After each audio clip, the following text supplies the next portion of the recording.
Hello students, तर बघा nuclear फिजिक्सचे जवळपास आपले 20 लेक्चर झाले आहेत आणि जो 95% टू 97% सिलेबस जो सेटमध्ये ज्याच्याशी असोसिएटेड तुम्हाला न्यूक्लिअरच्या पार्टवर क्वेश्चन विचारू शकता तो जवळपास सगळा मी कव्हर केलेला आहे.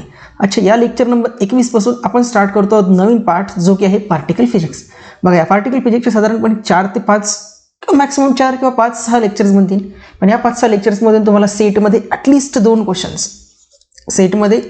क्वेश्चन्स आणि जास्तीत जास्त 3 क्वेश्चन्स मिळू शकतात. आणि जर तुम्ही आपले हे 4 ते 5 लेक्चर्स व्यवस्थितपणे वाचले, म्हणजे व्यवस्थितपणे पाहिले, त्याच्या नोट्स काढल्या, त्या नोट्स मल्टिपल टाइम्स रिवाईज करत राहिले आणि झालेली टेस्ट आणि यावर असणारे प्रॅक्टिस क्वेश्चन्स एवढे जरी केले तर समजून घ्यायचे तुमचे सेटमध्ये असणारे न्यूक्लिअर पार्टिकल फिजिक्स सेक्शनमधले हे 2 क्वेश्चन्स किंवा 3 क्वेश्चन्स तुमचे 100% शुअरली बरोबर येणार म्हणजे येणार. ओके, चला तर आपण स्टार्ट करूया टॉपिक पार्टिकल फिजिक्स. पार्टिकल फिजिक्समध्ये आपण स्टार्ट करूया पहिला टॉपिक, तो म्हणजे fundamental interactions in nature. Particle फिजिक्सचा पहिला टॉपिक आहे आपला, तो आहे फंडामेंटल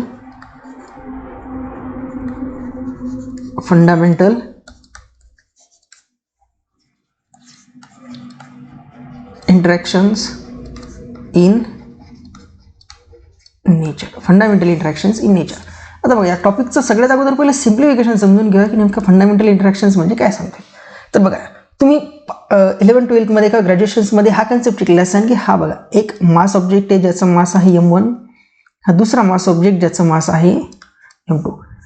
2 मास पार्टिकल्स जर ते दोन्ही सेंटर टू सेंटर एकमेकांपासून r डिस्टन्सने जर का सेपरेट असतील तर दोन्हीमध्ये ग्रॅव्हिटेशनल फोर्स असतो कोणता, F = -g m1 m2/r². हा ग्रॅव्हिटेशनल फोर्स या दोन्ही पार्टिकलच्या इन बिटवीन ॲक्ट होत असतो. असं तुम्ही ग्रॅव्हिटेशन चॅप्टरमध्ये 11-12 और ग्रॅज्युएशन और पीजी कुठं ना कुठे त्याच्याबद्दल तुम्ही डिस्कशन केलेलं असेल. आता ॲक्च्युअलमध्ये हा ग्रॅव्हिटेशनल फोर्स म्हणजे काय, तर हा ग्रॅव्हिटेशनल फोर्स म्हणजे एक टाईपचं काय इंटरॅक्शन. एक टाईपचं काय आहे इंटरॅक्शन म्हणजे काय, तर एक मास ऑब्जेक्ट आणि दुसरा मास ऑब्जेक्ट, हे दोन्ही मास ऑब्जेक्ट एकमेकांना या फोर्सने एकमेकांकडे अट्रॅक्ट होतात. निगेटिव्ह साईन डिनोट करतो, हा निगेटिव्ह साईन डिनोट करतो की 2 मास ऑब्जेक्ट एकमेकांकडे अट्रॅक्ट होतात म्हणजे काय, दोन्ही एकमेकांसोबत काय करतात, interaction.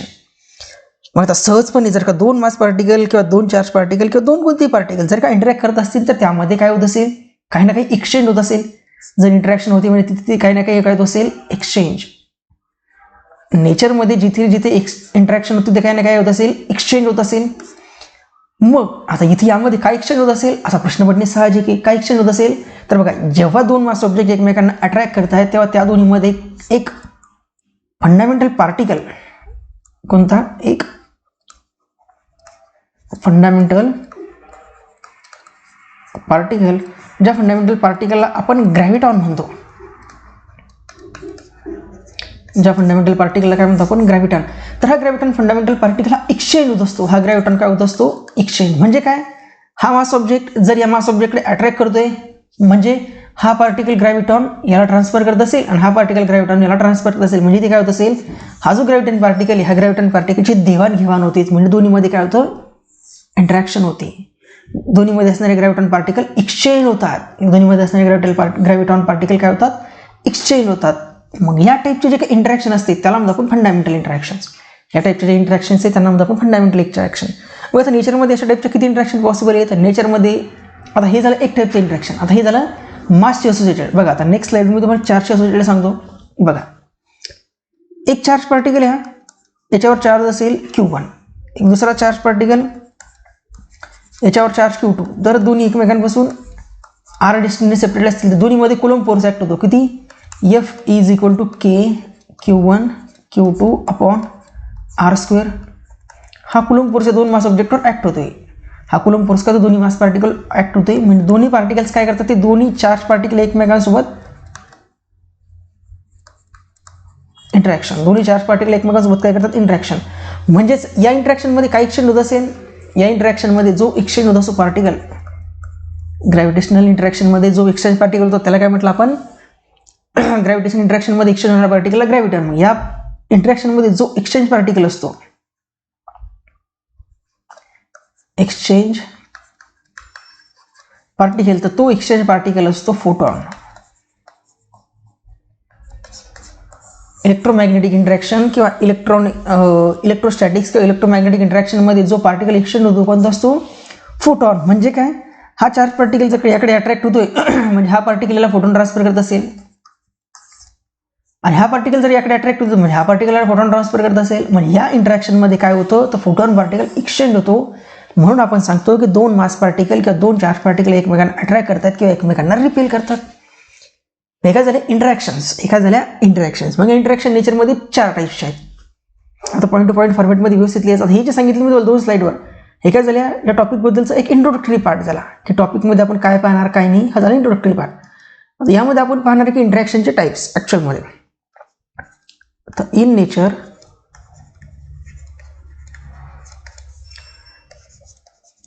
fundamental interaction are of 4 types. Fundamental interactions are of 4 types. Fundamental interaction काय नेचरमध्ये 4 टाईप्स आहे. कोणत्या? तर त्यामध्ये पहिली फंडामेंटल इंटरॅक्शन आहे तीच जी आपण अगोदर ग्रॅव्हिटेशनलची बघली, ती काय म्हणजे ग्रॅव्हिटेशनल इंटरॅक्शन. पहिली फंडामेंटल इंटरॅक्शन आहे ग्रॅव्हिटेशनल इंटरॅक्शन. दुसरी इंटरॅक्शन आहे इलेक्ट्रोमॅग्नेटिक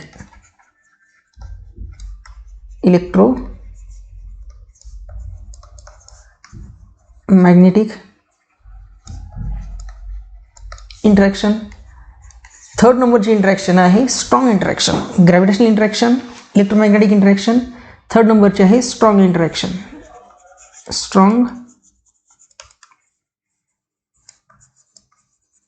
स्ट्रॉंग इंटरॅक्शन. आणि 4 नंबरची इंटरॅक्शन आहे वीक इंटरॅक्शन. 4 नंबरची आहे वीक इंटरॅक्शन. बघा, तुम्हाला जर आठवत असेल तुम्ही 11-12 मध्ये किंवा ग्रॅज्युएशनमध्ये कुठेतरी शिकलेले असताना की नेचरमध्ये 4 टाईपचे फोर्सेस असतात. Gravitational force, electrostatic force, strong nuclear force आणि वीक न्यूक्लिअर. मग डिपेंडिंग अपॉन की 2 मास ऑब्जेक्ट किंवा 2 चार्ज ऑब्जेक्ट एकमेकांसोबत कोणत्या फोर्सने इंटरॅक्ट करतात, तर नेचरमध्ये इंटरॅक्शनचे 4 टाईप्स आहे. ग्रॅव्हिटेशनल, इलेक्ट्रोमॅग्नेटिक, स्ट्रॉंग आणि वीक.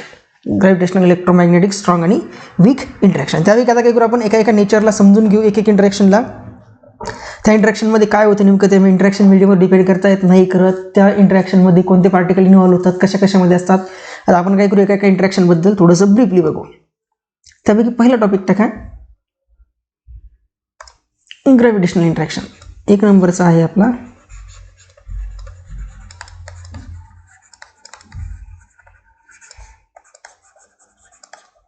ग्रॅव्हिटेशनल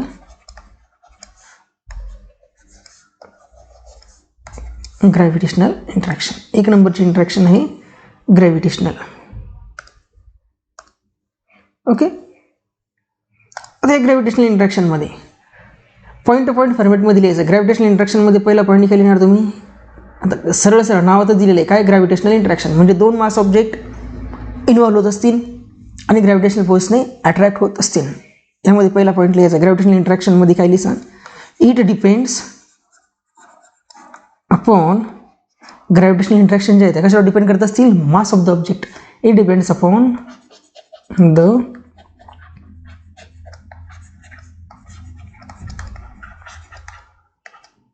मास ऑफ ऑब्जेक्टवर ग्रॅव्हिटेशनल इंटरॅक्शन डिपेंड करत असतील. लॉजिकल गोष्ट आहे का, कारण ग्रॅव्हिटेशनल फोर्सेस नेचरमध्ये तेव्हा ऑकर जेव्हा 2 मास ऑब्जेक्ट प्रेझेंट असतात. ग्रॅव्हिटेशनल फोर्स नेचरमध्ये तेव्हाच ऑकर जेव्हा 2 मास ऑब्जेक्ट प्रेझेंट असतात. मग सर ग्रॅव्हिटेशनल फोर्समुळे होणारे इंटरॅक्शन हे सुद्धा मासवर डिपेंड करत असतील. ग्रॅव्हिटेशनल फोर्सचा फॉर्म्युला माहिती आहे का, जसं आत्ताच लिहिला आपण, काय असतो तो, F is equal to -G m1 m2 upon r². -G m1 m2 upon r² हा काय आहे, ग्रॅव्हिटेशनल फोर्स. मग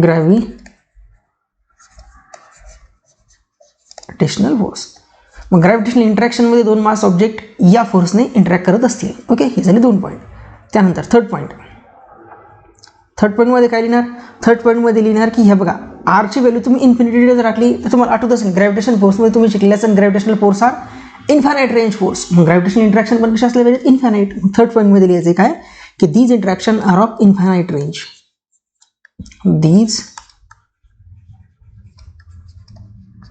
interactions are of infinite range. Gravitational interaction किती आहेत? इन्फायनाईट रेंजच्या इंटरॅक्शन्स आहेत. का? कारण ग्रॅव्हिटेशनल फोर्स जर का इन्फिनिट रेंजपर्यंत ॲक्ट होऊ शकतो, मग त्या फोर्समुळे प्रोड्यूस होणारे इंटरॅक्शन पण इन्फिनिट रेंजपर्यंत ॲप्लिकेबल असू शकतात. इन्फिनिट रेंजपर्यंत ॲप्लिकेबल असू शकतात. आता gravitational force always negative symbol यामध्ये. आता या फोर्सला मी वेक्टर लिहितो. ग्रॅव्हिटेशनल फोर्स बघा ऑलवेज निगेटिव्ह साईन म्हणजे काय? अट्रॅक्टिव्ह आहे. मग ग्रॅव्हिटेशनल इंटरॅक्शन पण कशा असतील? Always attractive in nature. मग यामध्ये थर्ड पॉईंट नंतर फोर्थ लिहायचं आहे की these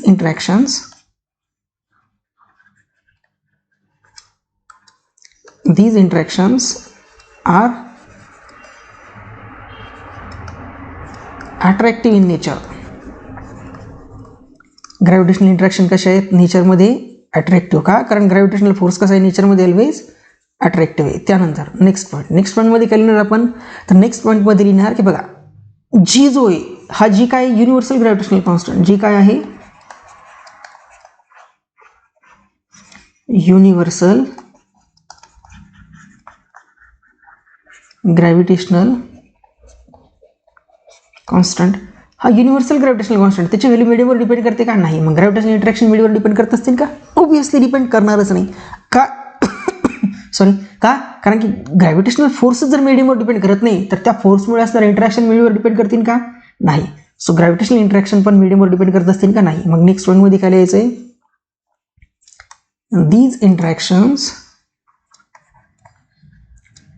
These interactions are independent on the medium.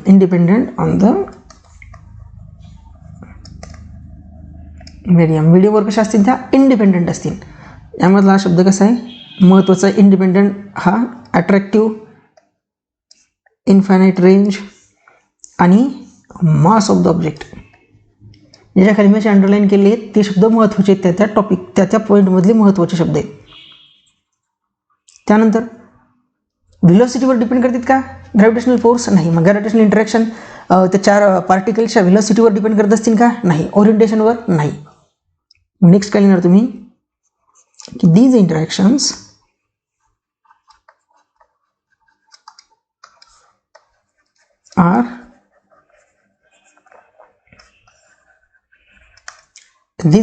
are independent on the velocity and orientation of mass object.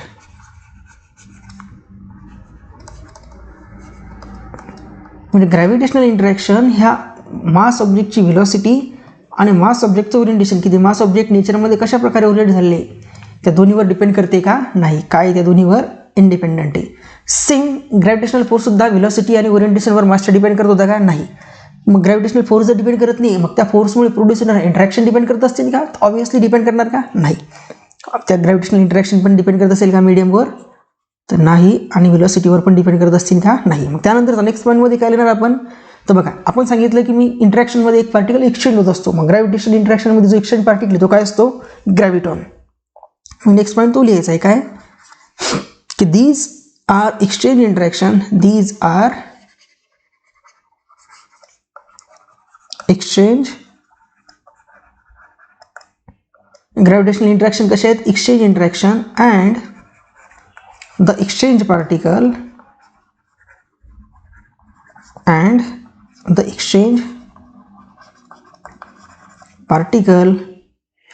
exchange particle काय असेल? exchange particle of these interaction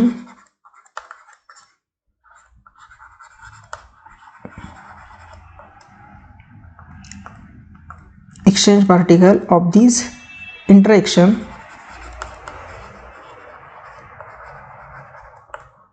is graviton.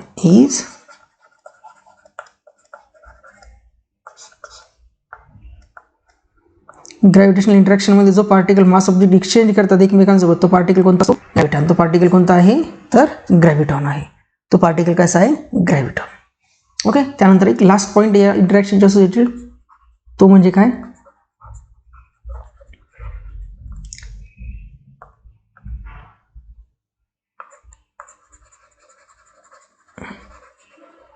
Last point आहे, त्याला व्यवस्थित बुलेट्सच्या फॉर्मॅटमध्ये असंच जसं मी लिहून दिले तसंच लिहायचं आणि त्याच पद्धतीने लक्षात ठेवायचं आहे. लास्ट पॉईंट काय आहे की ग्रॅव्हिटेशनल इंटरॅक्शनची जी स्ट्रेंथ आहे ती कशी आहे,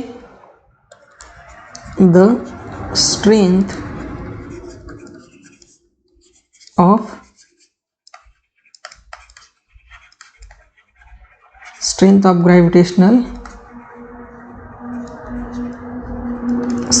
gravitational interaction is 10⁻⁻42 times.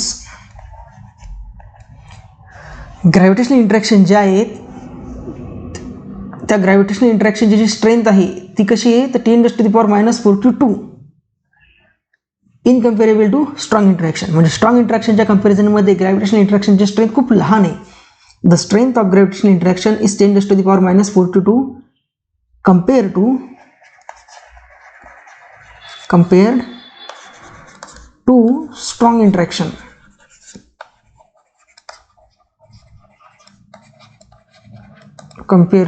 interaction. म्हणजे काय,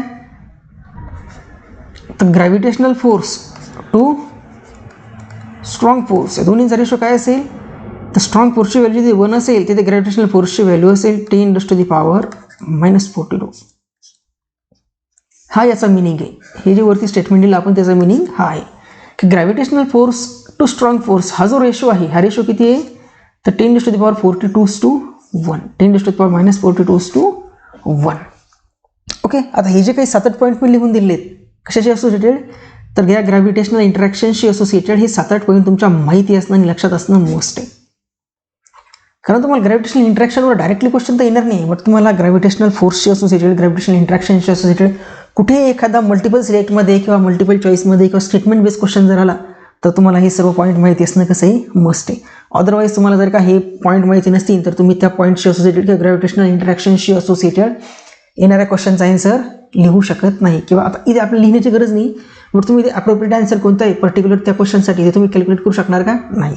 त्यामुळे सगळे पॉईंट काय महत्त्वाचे, त्याला व्यवस्थित पॉज करून नोट करून घ्यायचे. सगळे स्टेटमेंट बेस आहे, त्यामुळे तुम्ही स्टेटमेंट जरी वाचले तर तुम्हाला लक्षात येऊन जाईल. त्यानंतरचा नेक्स्ट आहे सेकंड इंटरॅक्शन कोणती आहे, तर स्ट्रॉंग इंटरॅक्शन आहे का, नाही. दुसरी कोणती आहे, electromagnetic interaction.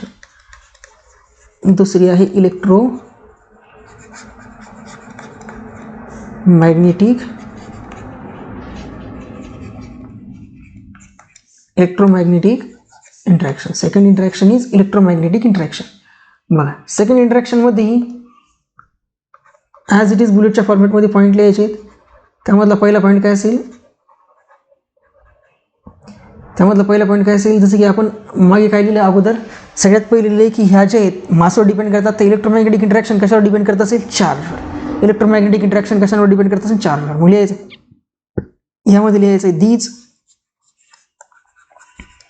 interactions depends upon charge of the particle. This interaction depends upon charge of the particle. का, कारण की इलेक्ट्रोमॅग्नेटिक आहे इलेक्ट्रोमॅग्नेटिक आहे आणि इलेक्ट्रोमॅग्नेटिक फोर्स किंवा इलेक्ट्रोस्टॅटिक फोर्स कशावर डिपेंड करतात, चार्जवर. मग त्या फोर्सच्या थ्रू होणारी इंटरॅक्शन कशावर डिपेंड करेल, चार्जवरच. कशावर डिपेंड करेल, चार्जवर. त्याच्यानंतर मग फोर्सचं नेचर कसं असेल, कुलम्ब फोर्सचं F is equal to 1/4πε0 Q1 Q2 upon R². 1/4πε0 Q1 Q2 upon R². यामध्ये ε0 जो आहे हा काय असतो, permittivity of free space. Permittivity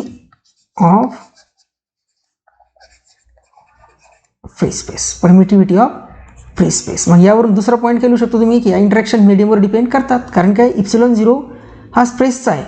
जर मीडियम असला तर ε0च्या ठिकाणी एप्सिलॉन होतो. मग सेकंड पॉईंट काय लिहिणार तुम्ही, तर सेकंड पॉईंट लिहिणार ह्या जो आहे ह्या इंटरॅक्शन सुद्धा इलेक्ट्रोस्टॅटिक फोर्स सुद्धा इन्फायनाइट रेंजचा आहे. तर इंटरॅक्शन पण कशा असतील, इन्फायनाइट रेंजच्या. मग 2-3 पॉईंट आपल्याला कळायला लगेच काय की मीडियमवर डिपेंड करत असतील आणि इन्फायनाइट रेंजच्या असतील. मग सेकंड पॉईंट लिहिणार तुम्ही. Third point,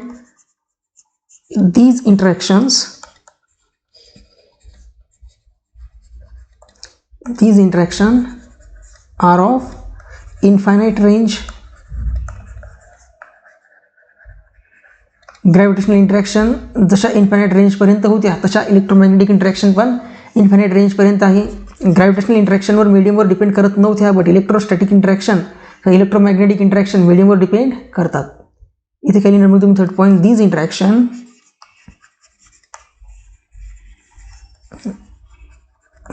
interactions are depends upon medium. These interactions are depends upon medium. या इंटरॅक्शन्स मीडियमवर कशा करत असतील, डिपेंड करत असतील. आणि का डिपेंड करत असतील, कारण की याच्यामध्ये जो इन्व्हॉल्व होतो इप्सिलॉन हा फॅक्टर मीडियम टू मीडियम काय होतो, चेंज. हा फॅक्टर मीडियम टू मीडियम काय होत असतो, चेंज होत असतो. इलेक्ट्रोमॅग्नेटिक इंटरॅक्शनमध्ये चार्ज पार्टिकलचं ओरिएंटेशन आणि चार्ज पार्टिकलची व्हेलॉसिटी या दोन्हीवर इंटरॅक्शन डिपेंड करतात. चार्ज पार्टिकलचं ओरिएंटेशन आणि व्हेलॉसिटीवर इंटरॅक्शन डिपेंड करतात. मग थर्ड पॉईंटमध्ये काय लिहिणार तुम्ही, थर्डनी जो काही नंबर असेल 5 नंबरचा, these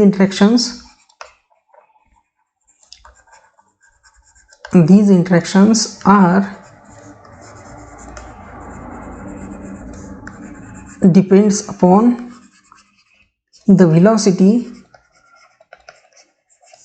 and orientation. These interactions are depends upon velocity and orientation of the charge object. Charge ऑब्जेक्टची व्हेलॉसिटी आणि चार्ज ऑब्जेक्टच्या ओरिएंटेशनवर या इंटरॅक्शन डिपेंड्स करत असतात. कोणतं इंटरॅक्शन, तर इलेक्ट्रोमॅग्नेटिक. का, कारण की मॅग्नेटिक फोर्सेस जे आहेत, मॅग्नेटिक फोर्सचं फॉर्म्युला काय आठवतो का, F magnetic is equal to Q V bar cross B bar. हा आहे मॅग्नेटिक फोर्स आणि हा आहे इलेक्ट्रिक फोर्स. याच्या बेसला ई लिहा म्हणजे इलेक्ट्रिक, याच्या बेसला एम लिहा म्हणजे मॅग्नेटिक. मग आता बघा व्हेलॉसिटी इन्व्हॉल्व होते, सो व्हेलॉसिटीवर काय करत असतील, डिपेंड. आणि ओरिएंटेशनवर डिपेंड करतात की चार्ज पार्टिकल कशा प्रकारे डिस्ट्रीब्युटेड आहेत, त्यावर सुद्धा ह्या पार्टिकल्स काय होत असतात, त्यावर सुद्धा हे इंटरॅक्शन्स डिपेंड करत असतात. त्यानंतर ह्या सुद्धा एक्सचेंज टाईपच्या इंटरॅक्शन्स आहे. इलेक्ट्रोमॅग्नेटिक इंटरॅक्शन पण कशा, एक्सचेंज. मग यामध्ये काय लिहिणार परत की these interactions are of exchange nature and the exchange particle and the exchange particle of the interaction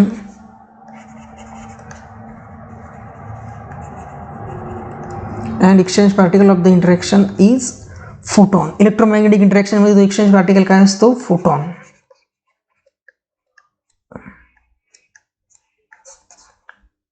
exchange particle काय येतो, फोटॉन. कोणत्या इंटरॅक्शनचा, इलेक्ट्रोमॅग्नेटिक इंटरॅक्शनचा. इलेक्ट्रोमॅग्नेटिक इंटरॅक्शनचा एक्सचेंज पार्टिकल आहे फोटॉन. त्यानंतर ह्याच्यामध्ये खाली लिहिणार तुम्ही स्ट्रेंथ. लास्ट पॉईंट मध्ये खाली लिहिणार स्ट्रेंथ. स्ट्रेंथच्या खाली लिहिणार the strength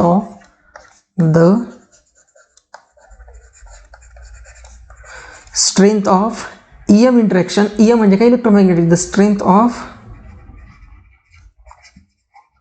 EM interaction is 1:137 is 1:137 compared to 1:137 compared to strong interaction. Strong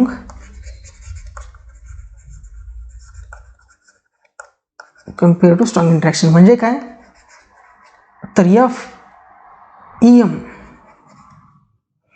electromagnetic to F strong. Electromagnetic interaction to strong interaction हा जो आहे यांचा रेशो किती आहे, तर हा रेशो बघा, स्ट्रॉंग पोर्शन जिथे 1 असेल तिथे इलेक्ट्रोमॅग्नेटिक इंटरॅक्शनची व्हॅल्यू किती असते, 137. इलेक्ट्रोमॅग्नेटिक इंटरॅक्शनची व्हॅल्यू किती, 137. म्हणजे याला कसं लिहिणार तुम्ही, या पद्धतीने लिहिता येणार. याला कसं लिहिता येईल की strong interaction to EM interaction हा रेशो असतो 1:137. 1:137. आणि इलेक्ट्रोमॅग्नेटिक इंटरॅक्शनमध्ये हा जो फॅक्टर आहे 1:137 किंवा 1/137 याला म्हणतात तुम्ही इलेक्ट्रोमॅग्नेटिक इंटरॅक्शनची स्ट्रेंथ. इलेक्ट्रोमॅग्नेटिक इंटरॅक्शनची स्ट्रेंथ ज्याची व्हॅल्यू असते अल्फा, जो असतो E² upon H cross C आणि त्याची व्हॅल्यू मिळते मग 1/. 137 1/137 1/137 याला काय म्हणतात मग इलेक्ट्रोमॅग्नेटिक इंटरॅक्शनची स्ट्रेंथ ऑफ इलेक्ट्रोमॅग्नेटिक इंटरॅक्शन. ही पण व्हॅल्यू काय करायची आहे, ही पण व्हॅल्यू केअरफुली व्यवस्थित लक्षात ठेवायची. ही पण व्हॅल्यू केअरफुली काय करायची लक्षात ठेवायची. हा जो आहे हा काय E square upon H cross की अल्फा आहे 1/137 आणि जो आहे स्ट्रेंथ पॅरामीटर याला काय म्हणतात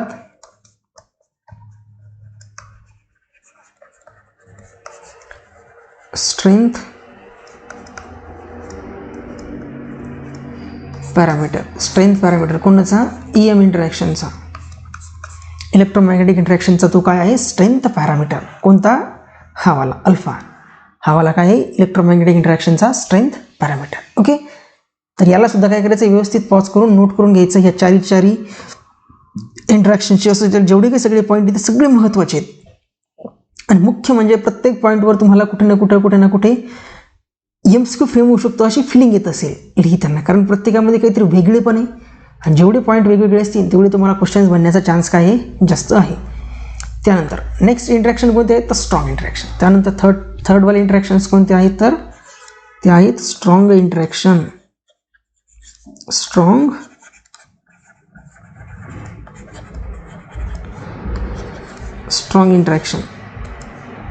थर्डवाले इंटरॅक्शन्स आहेत strong interaction.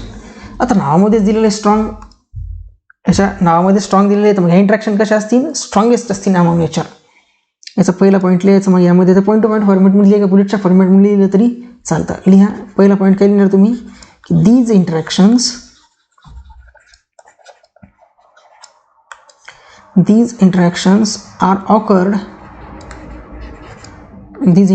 are occurred in nature via strongest force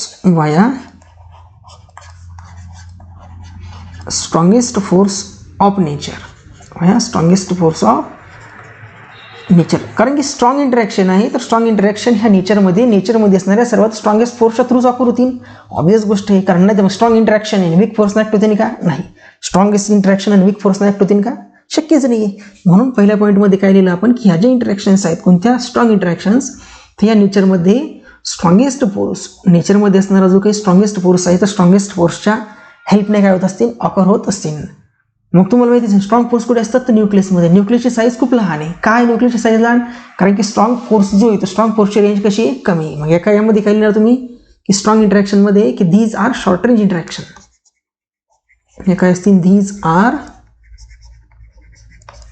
short range interactions. कोणत्या स्ट्रॉंग इंटरॅक्शन्स या कशा आहेत short range. These are short range interactions का कारण की स्ट्रॉंग फोर्स जो आहे न्यूक्लिअर फोर्सची स्ट्रेंथ कशी असते न्यूक्लिअर फोर्सची रेंज कशी आहे शॉर्ट. न्यूक्लिअर फोर्स हा स्ट्रॉंग फोर्स आहे. स्ट्रॉंग फोर्सची स्ट्रेंथ जर का शॉर्ट आहे तर मग त्या फोर्सच्या थ्रू ऑकर होणाऱ्या इंटरॅक्शनची रेंज पण कशी असेल शॉर्ट रेंजच असेल. त्याची रेंज पण कशी असेल शॉर्ट असेल. त्यानंतर ह्या ज्या आहेत त्या काय मीडियमवर डिपेंड करतात का नाही. तर या मीडियमवर डिपेंड करतात का इंटरॅक्शन्स नाही. चार्जवर नाही. मग काय लिहिणार तुम्ही यामध्ये की these interactions are independent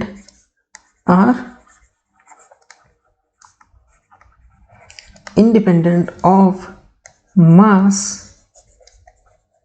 and charge. Strong interaction जे आहे ते मास आणि चार्जवर डिपेंड करतात का नाही. का कारण की न्यूक्लिअर फोर्स जो आहे तो सुद्धा न्यूक्लियसच्या मास आणि न्यूक्लियसच्या चार्जवर डिपेंड करत होता का न्यूक्लियसच्या आतमध्ये असणाऱ्या न्यूक्लियॉन्सच्या नाही.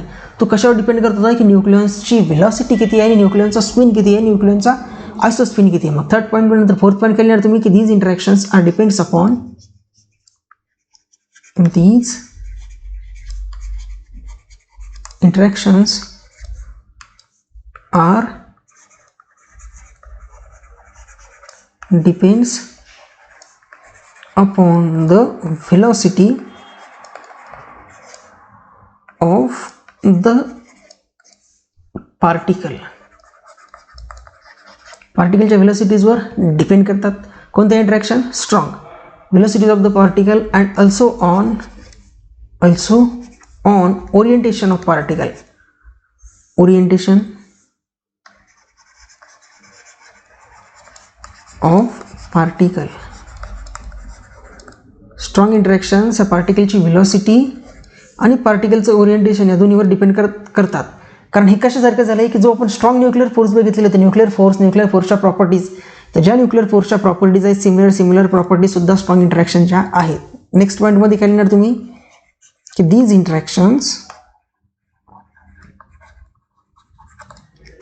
इंटरॅक्शन्स आर इंडिपेंडेंट नाही, आपण डिपेंडेंट वाला लिहू. दीज इंटरॅक्शन्स आर डिपेंडेंट किंवा डिपेंड्स अपॉन कशावर, the spin. These interactions are depends upon spin along with isospin and isospin of the interacting particle. Isospin of the interacting particle. Interacting पार्टिकलचा spin आणि आयसोस्पिनवर strong interaction ह्या डिपेंड करत असतील का? कारण की स्ट्रॉंग फोर्स, न्यूक्लिअर फोर्स सुद्धा काय होतात, न्यूक्लिअर फोर्स स्पिन आणि आयसोस्पिनवर डिपेंड करत होता. मग न्यूक्लिअर फोर्सच्या थ्रू होणारे न्यूक्लिअर इंटरॅक्शन जे असतील स्ट्रॉंग, ते आपण काय करत असतील तर स्पिन आणि आयसोस्पिन पार्टिकलच्या स्पिन आणि आयसोस्पिनवर डिपेंड करत असतील. ह्या सुद्धा कशा आहेत तर एक्सचेंज इंटरॅक्शन्स आहे. ह्या सुद्धा कशा आहेत exchange interaction.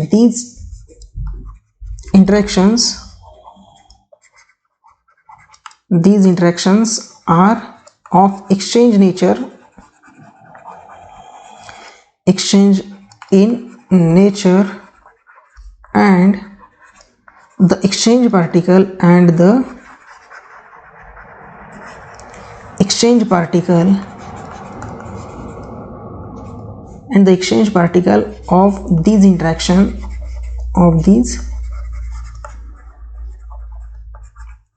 interactions is meson. Meson मध्ये कोणता असतो पाय मेसॉन. हा कोणता असतो मेसॉन. आणि मेसॉन मध्ये कोणता असतो तर पाय मेसॉन.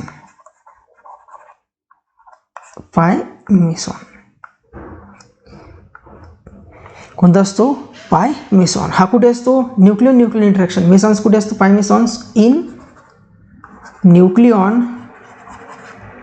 अच्छा, हे न्यूक्लियन वाकडून लिहितो मी, नेक्स्ट स्लाइडवर लिहितो की मेसॉन एक्सचेंज पार्टिकल कोणत्या इंटरॅक्शनमध्ये असतो न्यूक्लियन इंटरॅक्शन. मग मेसॉनचे दोन टाईप्स आहेत. पाय मेसॉन कुठे असतो, पाय मेसॉन ऑकर होतो इन न्यूक्लियॉन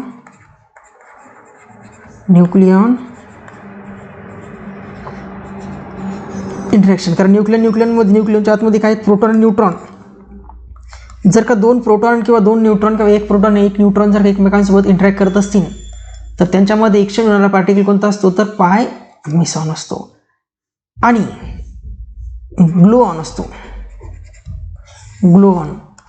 हा ग्लुऑन कुठे करतो जेव्हा क्वार्क इंटरॅक्शन असतं. क्वार्क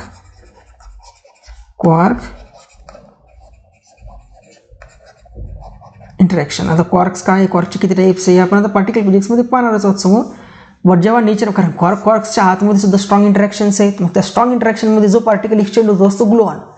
आणि न्यूक्लियन जर एकमेकांसोबत इंटरॅक्ट करत असतील तर त्या न्यूक्लियन इंटरॅक्शनमध्ये एकमेकांसोबत जो पार्टिकल एक्सचेंज होतो, जो पार्टिकल या इंटरॅक्शनमध्ये प्रोटॉन न्यूट्रॉनसोबत किंवा न्यूट्रॉन प्रोटॉनसोबत किंवा प्रोटॉनसोबत किंवा न्यूट्रॉनसोबत एक्सचेंज करतो, तो असतो पाय मेसॉन. तो कोणता पार्टिकल असतो तर तो पार्टिकल असतो पाय मेसॉन. कशामध्ये पाय मेसॉन कुठे असतो, पाय मेसॉन असतो जेव्हा दोन न्यूक्लियॉन एकमेकांसोबत इंटरॅक्ट करतात. तर पाय मेसॉन. आणि ज्यावेळेस दोन क्वार्क एकमेकांसोबत इंटरॅक्ट करत असतील तर मग तिथे ग्लुऑन. तिथे कोणता असतो ग्लुऑन. ओके, तर हे तुम्ही व्यवस्थित लक्षात ठेवायचं आहे. त्यानंतर लास्ट इंटरॅक्शन आहे weak interaction.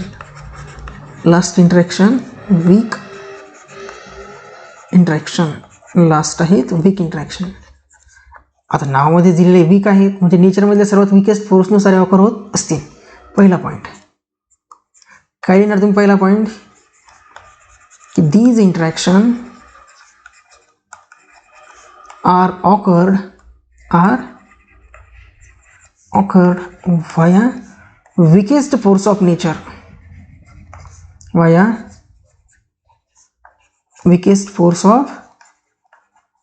Nature. Weak interaction जे आहे त्या नेचरमधल्या विकेस्ट फोर्सनुसार अकर होत असतील. बरं, वीक फोर्सनुसार आहे अकर होत आहेत म्हणून त्याचं नाव काय वीक इंटरॅक्शन. नाही तर मग वीक इंटरॅक्शन आणि स्ट्रॉंग फोर्सनं ॲक्ट होतात, हे काय झालं चुकीचं होऊन जाईल. मग वीक इंटरॅक्शन ह्या नेचरमधल्या विकेस्ट फोर्सनुसार काय होत असतील, ॲक्ट होत असतील किंवा अकर होत असतील. ओके, या इंटरॅक्शन जे आहेत त्या नॉर्मली न्यूक्लिअर डिकेजमध्ये अकर होतात. These interactions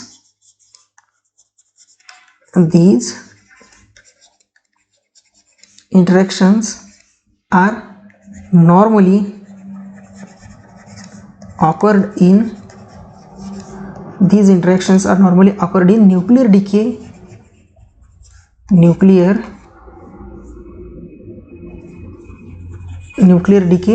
process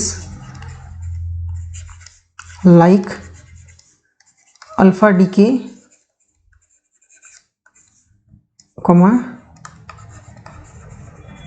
beta decay. Alpha decay, beta decay यासारख्या न्यूक्लिअर डिके रिॲक्शनमध्ये या वीक इंटरॅक्शन्स काय होत असतात, इन्व्हॉल्व्ह होत असतात. हे काय होत असतात, इन्व्हॉल्व्ह होत असतात. वीक न्यूक्लिअर इंटरॅक्शनमध्ये किंवा वीक इंटरॅक्शन्समध्ये जो एक्सचेंज पार्टिकल इन्व्हॉल्व्ह होतो त्याला म्हणतात गेज बोसॉन. काय म्हणतात, गेज बोसॉन. म्हणजे या नेक्स्ट पॉईंट की these interactions are of exchange type. These interactions are of exchange type and the exchange particle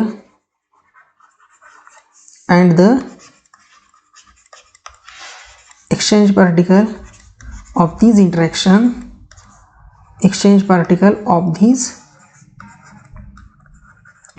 तो एक्सचेंज पार्टिकल कोणता असतो, the exchange particle of this interaction is gauge boson.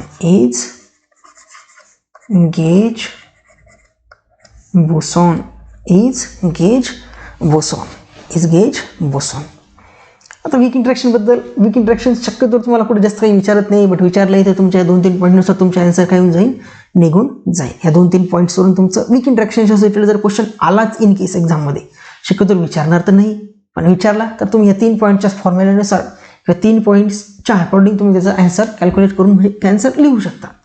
Okay, त्यानंतर महत्त्वाचा point आहे, हे जे काही नोट्स आहेत, नोट पॉईंट हे काय आहेत महत्त्वाचे. हे नोट पॉईंट जे आहेत ते महत्त्वाचे. ते नोट पॉईंटमध्ये पहिला महत्त्वाचा पॉईंट काय आहे की strength. Strong S2 EM S2 gravitational. Strong इंटरॅक्शनच्या कंपॅरिझनमध्ये इलेक्ट्रोमॅग्नेटिक इंटरॅक्शनच्या कंपॅरिझनमध्ये ग्रॅव्हिटेशनल इंटरॅक्शन यांच्या स्ट्रेंथ कशा आहेत. स्ट्रॉंग इंटरॅक्शनची स्ट्रेंथ जर का आपण 1 घेतली तर इलेक्ट्रोमॅग्नेटिक इंटरॅक्शनची स्ट्रेंथ 1:137 आहे आणि ग्रॅव्हिटेशनल इंटरॅक्शनची स्ट्रेंथ आहे 1:10⁻42. यालाच 10⁻⁻42 असं म्हणतात. तर हे जे हा रिझल्ट खूप महत्त्वाचा आहे. हा जो आहे हा रिझल्ट खूप इम्पॉर्टंट आहे. नेचरमध्ये असणाऱ्या फंडामेंटल पार्टिकल्स ऑफ किंवा फंडामेंटल इंटरॅक्शन्समधची स्ट्रेंथ हे काय डिनोट करतो आपल्याला, स्ट्रेंथ. हा डिनोट करतो आपल्याला स्ट्रेंथ. हे काय डिनोट करते, स्ट्रेंथ, की पार्टिकलची स्ट्रेंथ कशी आहे. त्यानंतर दुसरा महत्त्वाचा पॉईंट काय की प्रत्येक इंटरॅक्शनमध्ये बघा कोणती, यामध्ये एक्सचेंज पार्टिकल काय, गेज बोसॉन. यामध्ये एक्सचेंज पार्टिकल काय, गेज नाव तर दिले बोसॉन. यामध्ये एक्सचेंज पार्टिकल काय, पाय मेसॉन, ग्लुऑन. यामध्ये एक्सचेंज पार्टिकल काय, फोटॉन. कुठे इथे नाव दिलेलं असेल ना, नाही इकडे नाही, कुठे इकडे असेल. इथे एक्सचेंज पार्टिकल काय, फोटॉन. इकडे एक्सचेंज पार्टिकल काय, फोटॉन. त्यानंतर इकडे एक्सचेंज पार्टिकल काय आहे, तर इकडे एक्सचेंज पार्टिकल एक ग्रॅव्हिटॉन. सर्वच्या सर्व एक्सचेंज पार्टिकल जे आहेत नेचरमधले ते सगळेच्या सगळे एक्सचेंज पार्टिकल आहेत बोसॉन्स. सगळेच्या सगळे पार्टिकल्स कसे आहेत, बोसॉन्स आहेत. सगळेच्या सगळे इंटरॅक्शन पार्टिकल कसे आहेत, बोसॉन्स. काय तर exchange particle, the exchange particle of all the interaction of all the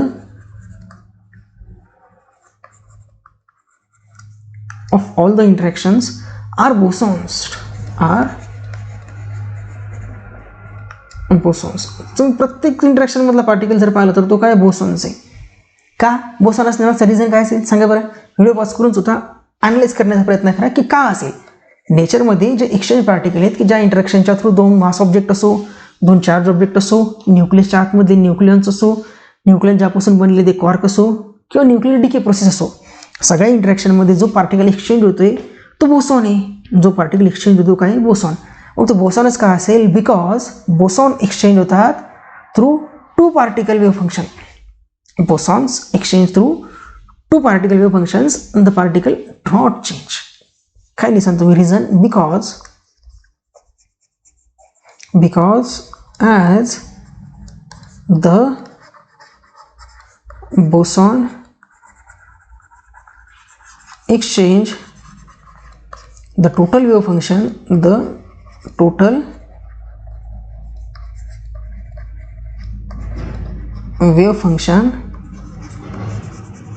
of the interacting particle,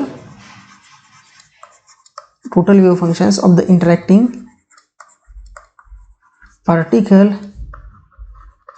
do not change. म्हणजे मिनिंग काय याचा? आता याचं रिझन लिहिलं आपण की नेचरमध्ये असणारे पार्टिकल्स की जे एक्सचेंज होतात फंडामेंटल इंटरॅक्शन्समध्ये ते असतात बोसॉन्स. तर बघा तुम्ही पॉलिस एक्सक्लुजन प्रिन्सिपल बघितलेला असेल कुठे? क्वांटम मेकॅनिक्समध्ये. पॉलिस एक्सक्लुजन प्रिन्सिपल काय सांगतो की बोसॉन्स जे आहेत तर या बोसॉन्सचे जे वेव्ह फंक्शन असतं आहे ते कसं असतं? सिमेट्रिक. बोसॉन्सचे असोसिएटेड असणाऱ्याला म्हणतो बी. बोसॉन्सचे असोसिएटेड असणारं वेव्ह फंक्शन कसं आहे? सिमेट्रिक. आणि फर्मिऑन्स जे आहेत या फर्मिऑन्सचे असोसिएटेड असणारं वेव्ह फंक्शन जे साई एफ लिहितो मी त्याला ते कसं असतं? अँटीसिमेट्रिक. ते कसं असतं? अँटीसिमेट्रिक. मग आता बघा जर का समजा हा एक पार्टिकल आहे हा दुसरा पार्टिकल आहे, याचं जर टोटल वेव्ह फंक्शन असेल सिमेट्रिक, या फंडामेंटल पार्टिकल्स किंवा हा एक इंटरॅक्टिंग पार्टिकल आहे हा दुसरा इंटरॅक्टिंग पार्टिकल आहे, या पार्टिकलचं वेव्ह फंक्शन्स आहे सिमेट्रिक आणि हा दुसरा पार्टिकल याचं वेव्ह फंक्शन्स आहे अँटीसिमेट्रिक. आणि दोन्ही पार्टिकल एकमेकांना काय करतात? नेचरमध्ये इंटरॅक्शन होतं. तर प्रॅक्टिकलचं पॉसिबल नाही पण आपण काय करू अशी हायपोथेसिस घेऊ की नेचरमध्ये हा एक पार्टिकल आहे ए आणि हा दुसरा पार्टिकल आहे बी. ए पार्टिकलचं असणारं टोटल वेव्ह फंक्शन सिमेट्रिक आणि बी पार्टिकलचं टोटल वेव्ह फंक्शन अँटीसिमेट्रिक.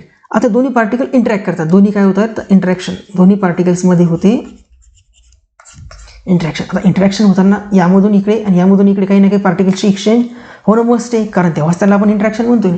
आपण असं जिम करू की यानं काय केलं आहे इकडे एक पार्टिकल याला एक्सचेंज काय गेला पार्टिकल एक्सचेंज केला. आता एक्सचेंज पार्टिकल दोन केस घेऊ आपण केस 1 घेऊ आणि दुसऱ्या पेजवर किंवा इथेच दोन कंपार्टमेंट करतो. इथे केस 1 आणि इथे घेऊ आपण केस 2. केस 1 आणि इकडे घेऊ केस 2. जर तो एक्सचेंज पार्टिकल जर का बोसॉन किंवा एक्सचेंज पार्टिकल आपण घेऊ बोसॉन आणि इकडे सेकंड केसमध्ये एक्सचेंज पार्टिकल घेऊ फर्मिऑन. मग ए सोबत काय होईल? एने बोसॉन दिला म्हणजे ए मधून काय होईल? एक सिमेट्रिक वेव्ह फंक्शनचा पार्ट कमी होऊन जाईल. म्हणजे एचं वेव्ह फंक्शन अगोदर कसं होतं? वेव्ह फंक्शन एचं अगोदर वेव्ह फंक्शन होतं सिमेट्रिक. मग यामधून तुम्ही सिमेट्रिक जर का रिमूव्ह केला, सिमेट्रिक वेव्ह फंक्शन्समधून सिमेट्रिक जर का काढला तर टोटल वेव्ह फंक्शन्स कसं मिळेल? परत सिमेट्रिकच मिळेल. एचं वेव्ह फंक्शन अगोदर सिमेट्रिक होतं, बोसॉन एक्सचेंज केला परत वेव्ह फंक्शन कसं झालं? सिमेट्रिकच. बीच्या केसमध्ये काय होईल? अगोदर काय होतं? अँटीसिमेट्रिक. नंतर एक्सचेंज पार्टिकलला अँटीसिमेट्रिकला एक सिमेट्रिकने आपल्याला मल्टिप्लाय करावं लागेल. अँटीसिमेट्रिक इंटू सिमेट्रिक हे काय असतं? अँटीसिमेट्रिक. अँटीसिमेट्रिक म्हणजे काय झालंय की नेचरमध्ये जर का आपण बोसॉन पार्टिकल एक्सचेंज केला तर ज्यापासून एक्सचेंज केला आणि ज्यामध्ये एक्सचेंज झाला दोन्हीच्या टोटल वेव्ह फंक्शनचा जो ओरिजिनल फॉर्म होता तो फॉर्म ॲज इट इज जसाच्या तसाच राहिला. पण जर का तो एक्सचेंज पार्टिकल जर का फर्मिऑन असता इन केस तर बघा एचं टोटल वेव्ह फंक्शन सिमेट्रिक आहे. जर त्यापासून तुम्ही अँटीसिमेट्रिक पार्ट जर रिमूव्ह केला, अगोदर काय होतं? सिमेट्रिक होतं. जर का आपण तुम्ही यामधून अँटीसिमेट्रिक पार्ट एक्सचेंज केला, अँटीसिमेट्रिक काय केला? काढला. आता अँटीसिमेट्रिकला अँटीसिमेट्रिकने मल्टिप्लाय केलं तरच ओरिजिनल फॉर्म सिमेट्रिक मिळेल. म्हणजे फायनल वेव्ह फंक्शन कसं असेल याचं? अँटीसिमेट्रिक. अँटीसिमेट्रिक कोणाचं? एचं. आता बी मध्ये बघा इनिशियल बी मध्ये अँटी वेव्ह फंक्शन कसं? टोटल अँटीसिमेट्रिक. अँटीसिमेट्रिक वेव्ह फंक्शन सोबत आपण अँटीसिमेट्रिक पार्टिकल जर का एक्सचेंज केला अँटीसिमेट्रिक. आता अँटीसिमेट्रिक इंटू अँटीसिमेट्रिक काय बनेल मग तुमचा? सिमेट्रिक. म्हणजे एक्सचेंज झाल्यानंतर इनिशियली सिमेट्रिक असणारं वेव्ह फंक्शन अँटी सिमेट्रिकमध्ये कन्वर्ट झालं आणि जे अँटी सिमेट्रिक होतं ते सिमेट्रिकमध्ये कन्वर्ट झालं. पण नेचरमध्ये असे चेंजेस अलाउड नसतात. नेचरमध्ये असे चेंजेस अलाउड आहेत का? नाही. की नाही तुम्ही अगोदर वेगळ्या फॉर्ममध्ये त्यामधून दुसरा पार्टिकल एक्सचेंज करा आणि दुसऱ्या वेव्ह फंक्शन्समध्ये कन्वर्ट व्हा. नेचर याला सपोर्ट करत नाही. म्हणून नेचरमध्ये जे काही इंटरॅक्शन पार्टिकल्स आहेत ते सगळेचे सगळे कसे आहेत? बोसॉन्स आहेत. नेचरमध्ये असणारे सगळेचे सगळे इंटरॅक्शन पार्टिकल कसे आहेत? बोसॉन्स आहेत. तर हे काय त्याच्या मागचं रिझन कोणतं? जे की मी तुम्हाला या स्लाइडवर इथे व्यवस्थितपणे एक्सप्लेन करून सांगितलं ते आहे रिझन. ओके. तर बघा न्यूक्लिअर फिजिक्सच्या सेक्शनमध्ये तुम्हाला साधारणपणे सेटमध्ये 10 क्वेश्चन्स येतात NPP सेक्शनवर, न्यूक्लिअर अँड पार्टिकल फिजिक्स. तर यापैकी साधारणपणे 6 ते 8 क्वेश्चन्स न्यूक्लिअरच्या पार्टवर राहतात. कधी 6 असू शकतात, कधी 8 असू शकतात, डिपेंड करतं एक्झाम टू एक्झाम. आणि 2 ते 4 हे क्वेश्चन्स असतात पार्टिकल फिजिक्सवर. 2 ते 4 असतात पार्टिकल. 2 तर शुअरली असतात, कधी कधी 3, कधी कधी 4 विचारू शकतात. म्हणजे या रेंजमध्ये इकडे 6 ते 8च्या रेंजमध्ये आणि इकडे 2 ते 4. म्हणजे इकडे 6 असतील तर इकडे 2, इकडे 6 असतील तर इकडे 4, इकडे 7 असतील तर इकडे 3, इकडे 8 असतील तर इकडे 2. हे काय होतं? डिपेंड करतात. तुम्हाला मी शुअरली सांगू शकतो जेवढा सेक्शन मी तुम्हाला शिकवला जर तुम्हाला 6 ते 7 आले तर तुम्ही या 6 ते 7 पैकी ॲटलिस्ट 95% म्हणजे 8 जर आले तर तुम्ही 6 जर आले तर तुम्ही 5 क्वेश्चन्स इझिली अटेम्प्ट करू शकता. इतकं मी तुम्हाला सफिशियंटली शिकवलेलं आहे. आणि पार्टिकल फिजिक्समध्ये तुम्ही शुअर राहा. पार्टिकल फिजिक्समध्ये शुअर जर 2 क्वेश्चन्स आले तर तुम्ही 2 पैकी 2 अटेम्प्ट करणार. 4 क्वेश्चन्स आले तर तुम्ही 4 पैकी 4 अटेम्प्ट करणार. आणि काय असतील सगळेच्या सगळे करेक्ट. हे सगळेच्या सगळे कसे सॉल्व्ह करणार तुम्ही करेक्ट. फक्त काय करायचं? Go through lectures.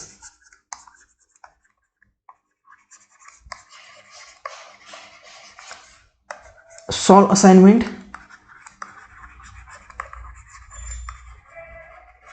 असाइनमेंट किंवा वर्कशीट जी असेल ती वर्कशीट. Attempt taste. बस हे 3 गोष्टी करायच्या आहेत. या 3 गोष्टी केल्या म्हणजे तुमचे न्यूक्लिअरच्या सेक्शनमधली जो पार्टिकलवाला पार्ट आहे त्या पार्टिकलवाल्या पार्टचे सगळे क्वेश्चन्स व्यवस्थितपणे सॉल्व्ह होतील याची मी गॅरंटी देतो. ओके. आता याच्यामध्ये आपण हे न्यूक्लिअर पार्टिकल फिजिक्सचा थोडा इंट्रोडक्शनवाला सेक्शन होता. यामध्ये आपण नेचरच्या इंटरॅक्शन बघितल्या. आता नेक्स्ट लेक्चरपासून आपण नेचरमध्ये असणाऱ्या फंडामेंटल पार्टिकल्स किंवा एलिमेंटरी पार्टिकल्सचं डिस्ट्रीब्युशन बघू, कसे डिस्ट्रीब्यूट होतात. मी तुम्हाला एक नेक्स्ट लेक्चरमध्ये एक ग्राफ म्हणजे चार्ट देईन. तो चार्ट जर का तुम्हाला व्यवस्थित आला म्हणजे तुमचं न्यूक्लिअरच्या पार्टिकल सेक्शनमध्ये क्वेश्चन सॉल्व्ह झाला समजून घ्यायचे. ओके. थँक्यू.